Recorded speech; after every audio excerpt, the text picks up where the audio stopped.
Apple orange കൃഷി ചെയ്യണം. നാട്ടിൽ ആപ്പിൾ കൃഷി ഉണ്ടായിരുന്നു.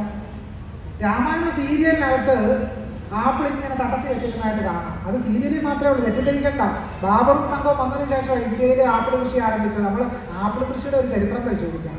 പക്ഷെ രാമായണ സീരിയലും ശ്രീകൃഷ്ണ പരമ്പരയെ നോക്കിയാൽ ശ്രീകൃഷ്ണ പരമ്പരയിൽ കൃഷ്ണൻ ചപ്പാത്തി തിന്നുക. വിപുലമായിട്ട് ഗോതമ്പ് കൃഷി ചെയ്താലല്ലേ ചപ്പാത്തി ഉണ്ടാക്കാൻ കഴിയത്തുള്ളൂ. ഇത് ശ്രീകൃഷ്ണ പരമ്പരയെ ചപ്പാത്തി തിന്നുക. രാമായണ സീരിയലിനകത്ത് തട്ടത്തിനകത്ത് നല്ല തിളങ്ങുന്ന തട്ടത്തിനകത്ത് ആപ്പിൾ ഇരിക്കുന്നു.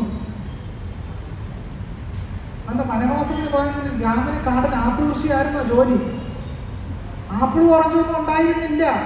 വാഴപ്പഴത്തിൽ എന്തുമാത്രം കല്ലായിരിക്കും എന്നറിയാം. ഈ കാട്ടിനകത്തു നിന്നുള്ള വാഴപ്പഴത്തിന് എന്തുമാത്രം കല്ലായിരിക്കും പഴത്തിനകത്ത്. ആ പഴത്തിനകത്തെ കല്ല് മാറി കുറെ കൂടെ നമുക്ക് കഴിക്കാവുന്ന പഴമായി മാറിയത് എപ്പോഴാണ്? കൃഷി കൂടുതൽ വ്യാപിക്കുന്ന ഘട്ടത്തിലാണ്. ഇതൊക്കെ ശാസ്ത്രം അറിയുന്ന യുക്തിയുടെ അറിയാം. നമുക്കിനി പ്രത്യേകിച്ച് പറഞ്ഞു തരേണ്ട ആവശ്യമുണ്ടോ?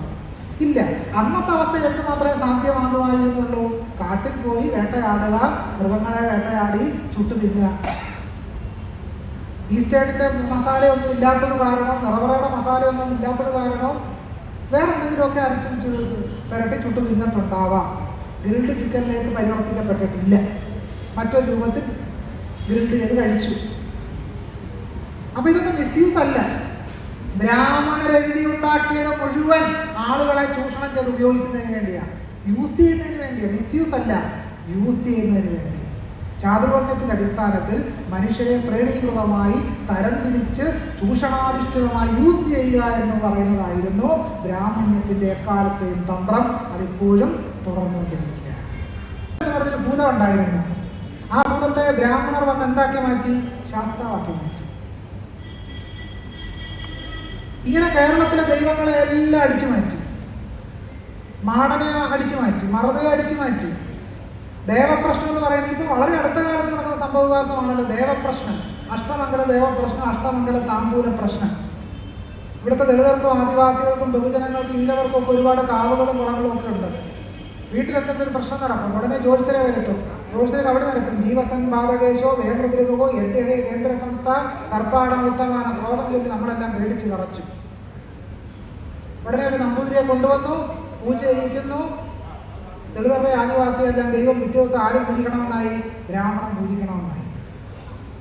ഒരു ജനാധിപത്യ രാജ്യത്ത് നമ്മൾ കണ്ടോണ്ടിരിക്കുമ്പോഴാണ് ഈ പ്രതിഭാസമെല്ലാം അരങ്ങേറുന്നത്. അപ്പൊ 2025 പോലും ഇതിന് തടയിടാൻ നമുക്ക് കഴിയുന്നില്ല. അപ്പൊ അന്ന് എന്ത് സംഭവിച്ചെന്ന് ചോദിച്ചാൽ ബ്രാഹ്മണ്യത്തിന്റെ ഒരു അക്കൾച്ചറേഷൻ, ബ്രാഹ്മണ്യത്തിന്റെ ഒരു സ്വാംശീകരണ പ്രക്രിയയിലൂടെയാണ് ഈ ബ്രാഹ്മണ്യം ഈ അധികാര അധിനിവേശം നടത്തിയത് എന്ന് ചരിത്ര പണ്ഡിതയായ വിജയനാഥ് അവരുടെ പുരാണാസ് ആൻഡ് അക്കൾച്ചറേഷൻ എന്ന് പറയുന്ന പ്രബന്ധത്തിൽ നിരീക്ഷിക്കുന്നു. വ്രതവും മുണ്ടനും ഒക്കെ തന്നെ ബുദ്ധിസ്റ്റ് ആചാരവുമായി ബന്ധപ്പെട്ടതായിരുന്നു. ആ വ്രതത്തെ മുണ്ടനത്തെ എല്ലാം ബ്രാഹ്മണ്യം ചെയ്ത് സ്വാംശീകരിച്ചു. തിരുപ്പതി എന്ന് പറയുന്ന ക്ഷേത്രം ചാമകൃഷി ചെയ്യുന്ന ആദിവാസികളുടെ ക്ഷേത്രമായിരുന്നു തിരുപ്പതി. അവിടെ ആര് കടന്നു വന്നു? ബ്രാഹ്മണർ കടന്നു വന്നു. ആദിവാസികൾ ആരാധിച്ചുകൊണ്ടിരുന്ന പന്നിയെ വരാഹമാക്കി മാറ്റി, വരാഹത്തെ വിഷ്ണുവിന്റെ അവതാരമാക്കി. അങ്ങനെ ആദിവാസികൾ പുറത്തായി. സാമുവൽ മറ്റീറിന്റെ ഞാൻ കണ്ട കേരളം എന്ന് പറയുന്ന പുസ്തകത്തില് പറയും അയ്യപ്പൻ ആരുടെ ദൈവമാണ്? അയ്യപ്പനെ പൂജിച്ചുകൊണ്ടിരുന്ന താളനാണ്, അരയനാണ് എന്ന് സാമുവൽ മറ്റീർ എഴുതുന്നുണ്ട്. പക്ഷെ ഇപ്പൊ ആരുടെ ദൈവമായി? ചില ആളുകളുടെ ദൈവമായി. ആരാണെന്ന് ഞാൻ പറയാൻ നിങ്ങൾക്ക് അറിയാവില്ല, അവരുടെ ദൈവമായിരുന്നു. ഇങ്ങനെ അനസ്യൂതം ഈ ബ്രാഹ്മണ്യം ഒഴങ്ങി പാടിയല്ലോ. എന്റെ കണ്ണനെയും നിങ്ങൾ അപഹരിച്ചു, എല്ലാം അപഹരിച്ചു. മൊത്തം ബ്രാഹ്മണ്യത്തിന്റെ ചരിത്രം മോഷണത്തിന്റെ ചരിത്രമാണ്. ബ്രാഹ്മണ്യത്തിന്റെ ചരിത്രം മറ്റുള്ളവരുടെ എല്ലാം അപഹരിച്ച ചരിത്രം മാത്രമാണ്. വിജ്ഞാനത്തെ, അനുഷ്ഠാനത്തെ, ആചാരവ്യവഹാരങ്ങളെ, മൂല്യങ്ങളെ എല്ലാം ബ്രാഹ്മണ്യം അപഹരിച്ച ചരിത്രം മാത്രമേ. ആ ചരിത്രത്തിലൂടെയാണ് ഇന്ത്യയിലെ ആദിവാസികളുടെ, ദളിതരുടെ, ബഹുജനങ്ങളുടെ, സ്ത്രീകളുടെ, പിന്നോക്കക്കാരുടെ, ഇന്ത്യയിലെ മുഴുവൻ ജനസമുദായങ്ങളുടെ, അരികോൽക്കരിക്കപ്പെട്ട ജനസമുദായങ്ങളെ പുറത്തള്ളുന്ന ഒരു ഹിംസാത്മകമായ പ്രത്യയശാസ്ത്ര സംസ്കാരം ബ്രാഹ്മണ്യം നിർമ്മിച്ചെടുത്തത്. അത് സ്വാംശീകരണ പ്രക്രിയയിലൂടെ എന്നതാണ്. മാപ്പിളമാ ഈ മുട്ടകൾ നാട്ടിൽ വന്നു, നാട്ടിൽ നിന്ന് ധർമ്മം മാഞ്ഞു. 19ാം നൂറ്റാണ്ടിൽ ഉത്തരാഖണ്ഡിൽ എഴുതിയ നോവലാണെങ്കിലും ഈ സാമൂഹ്യ മനോഭാവത്തിൽ നിന്ന് കേരളം ഇതുവരെ മുക്തി നേടിയിട്ടില്ല. ഈ മുട്ടകളെല്ലാം നമ്മുടെ നാട്ടിൽ വന്ന് കിടക്കുന്നതാണ് നാടിന്റെ സർവനാശത്തിന് കാരണം. ഞാൻ ഈ അടുത്തിടയിൽ ജയ് ഭീം റാലിയുമായി ബന്ധപ്പെട്ട് എറണാകുളം ജില്ലയിൽ കൊടുങ്ങല്ലൂരിനടുത്തുള്ള ഒരു സ്ഥലത്ത് വാടാനപ്പള്ളിയാണെന്നാണ് എൻ്റെ ഓർമ്മ. അവിടെ കാറിൽ സഞ്ചരിച്ചുകൊണ്ടിരിക്കുകയാണ്. കാറിൽ സഞ്ചരിച്ചുകൊണ്ടിരിക്കുമ്പോൾ കാറിലെ ഡ്രൈവർ എന്നോട് പറഞ്ഞു, സാറേ ഈ പ്രദേശത്തുള്ള മുഴുവൻ വ്യാപാരികളും മുസ്ലിങ്ങളാണ്. ഞങ്ങൾ താങ്കളത് പരിശോധിച്ചിട്ടുണ്ടോ? അങ്ങനെ പരിശോധിക്കണ്ട. അതാണ് ആ സ്ഥലത്തുള്ള വ്യാപാരികൾ ആരൊക്കെയാണ്, മുസ്ലിങ്ങളാണെന്ന് പറയുന്നതിന് നമുക്ക് എന്ത് ചെയ്യേണ്ട ആവശ്യമില്ല, ഡാറ്റയുടെ ആവശ്യമില്ല, വസ്തുതാ പരിശോധനയുടെ ആവശ്യമില്ല, ഒന്നുമില്ല. നമ്മൾ വെറുതെ അടിച്ചു വിട്ടാൽ മതി.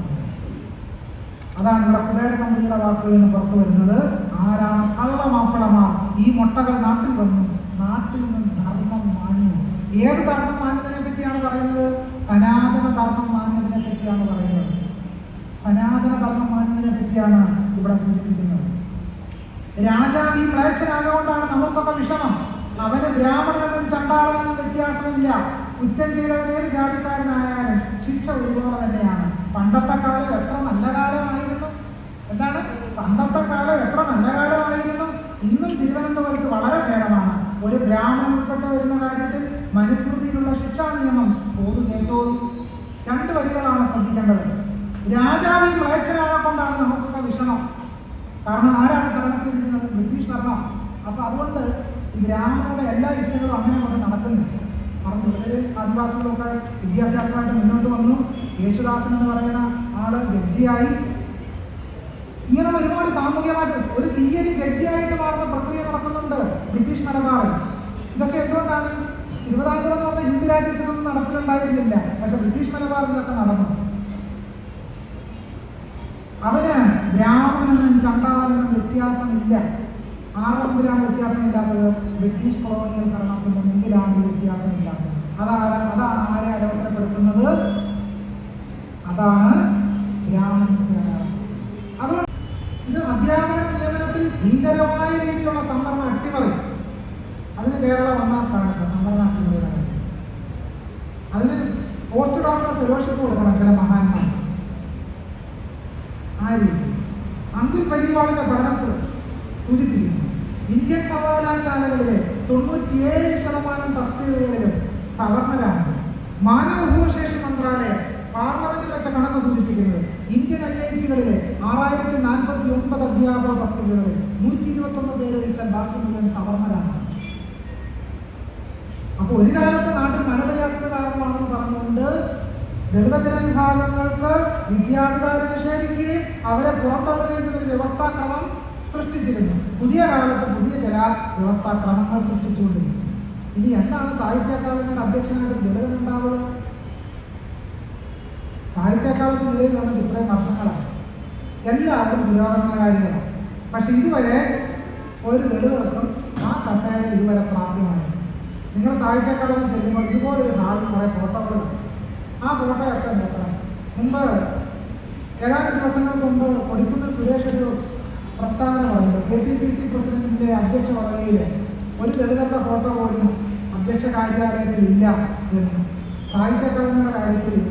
അവിടെ ചെന്ന് നമ്മൾ ഫോട്ടോയൊക്കെ നോക്കിയാൽ അതൊരു സവർണ മാളികയാണോ എന്ന് നമുക്ക് സംശയം തോന്നും.